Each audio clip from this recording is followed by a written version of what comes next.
ताई, काय करायचं आपण आता? ऐक ना, मंजिरी घरात तर नक्की नाहीये. आतापर्यंत तिने रुद्रकेतूंचा देह नष्ट केला असेल तर त्यांची अस्थी आपल्याला कधीच मिळणार नाही. आणि मंजिरीचा अंत सुद्धा कधीच होणार नाही. नाही मीरा, जोपर्यंत आपण स्वतः काही पाहत नाही तोपर्यंत आशा सोडायची नाही. काहीतरी मार्ग नक्की सापडेल. चल.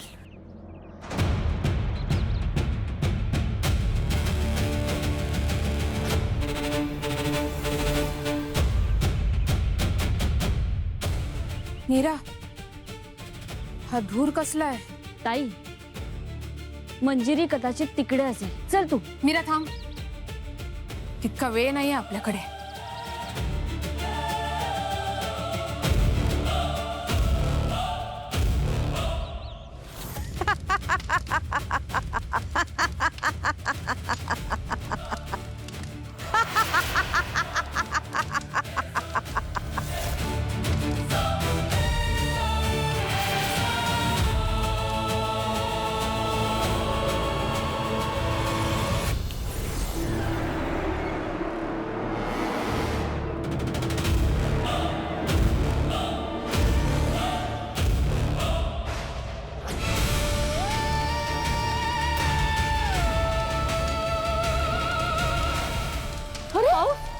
पाऊस.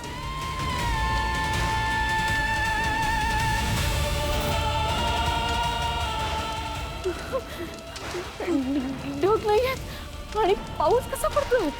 फक्त चितेवर पडतोय पाऊस. इथे कुठेच नाही. नाही नाही. ओ वहिनी,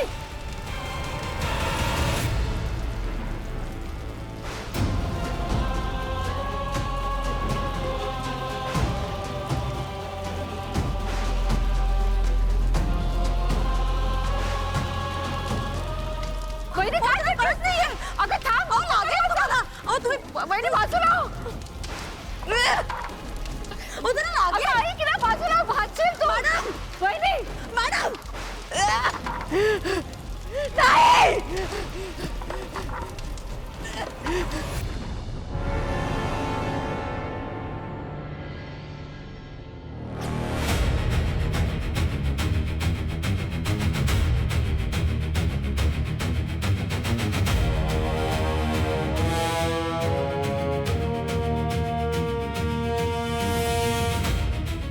मीरा,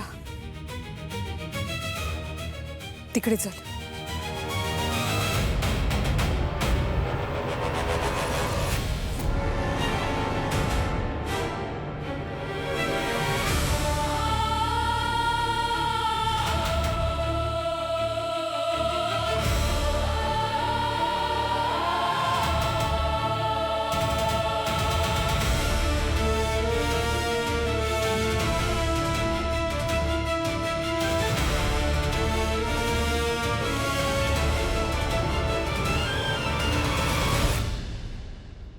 ताई, मंजिरीने देह जाळण्याचा प्रयत्न केलेला दिसतोय, पण लाकडं नीट जळालेली नाहीयेत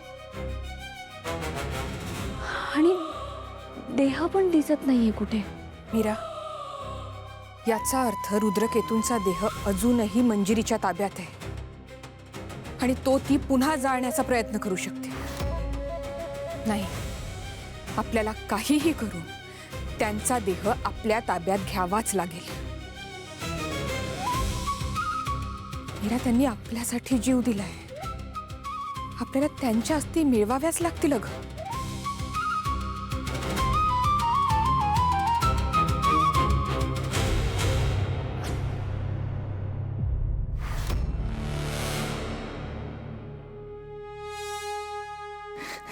नाही नाही नाही मार्जरी, नाही. अशक्य आहे. अशक्य. अशक्य. मूर्खपणा करू नकोस. हा रुद्रकेतू आहे. नर्मदा मायासारखा सामान्य माणूस नाही. तू तुझं काम नीट केलं नाहीयेस. माझं नियोजन अजिबात चुकलं नव्हतं. ती अंबिका, तिने सगळा खेळ उलटवला. शक्ती आहे तिच्याकडे. मी शक्य ते सगळं केलं मार्जरी. कारण नको. आता अमावस्येची वाट बघ. आणि तोपर्यंत देह दुसरीकडे कुठेही ठेवता येणार नाही. इथेच जपून ठेवावा लागेल.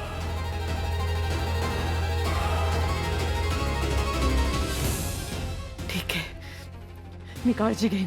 आणखी एक अडचण आहे. काय? अडचण आहे. आणखी एक अडचण आहे.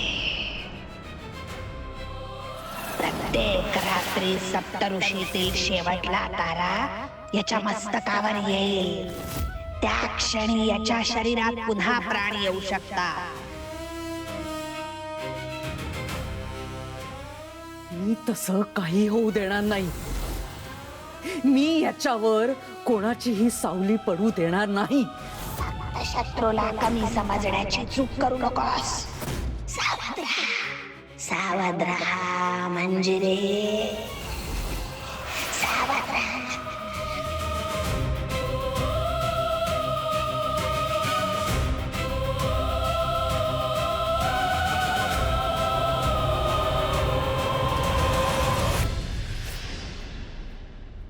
ताई, आता मंजिरीला थांबवायचं कसं? आता तरी ती रुद्रकेतूंचा देह जाळू शकली नाहीये. अगं पण तो देह तिच्याच ताब्यात आहे. आज नाही तर उद्या ती तो नष्ट करणारच. आणि एकदा का रुद्रकेतूंचा देह नष्ट झाला की मंजिरीचा अंत. नाही मीरा, गोष्ट अजून संपली नाहीये. नीट आठव, आपण त्या गुहेतून सुखरूप बाहेर पडणं, आत्ता आयत्या वेळेला आपल्याला तो धूर दिसणं, आपण इथपर्यंत येणं, हे सगळं उगाच घडलं नाहीये. अगं, नियती आपल्याला दिशा दाखवतीये. आपल्याला फक्त शेवटचं पाऊल टाकायचंय. ताई, अगं वेळ निसटते. वेळ निसटत नाही मीरा, धैर्य निसटतं. आणि तेच आपल्याला निसटू द्यायचं नाहीये. मंजिरीचा अंत ठरलाय. तो फक्त आपण कधी आणि कसा करायचा हे ठरलं नाहीये. काहीतरी घडेल. आणि जर का घडलं नाही तर आपण घडवून आणूया. पण आता थांबायचं नाही आपण. चल.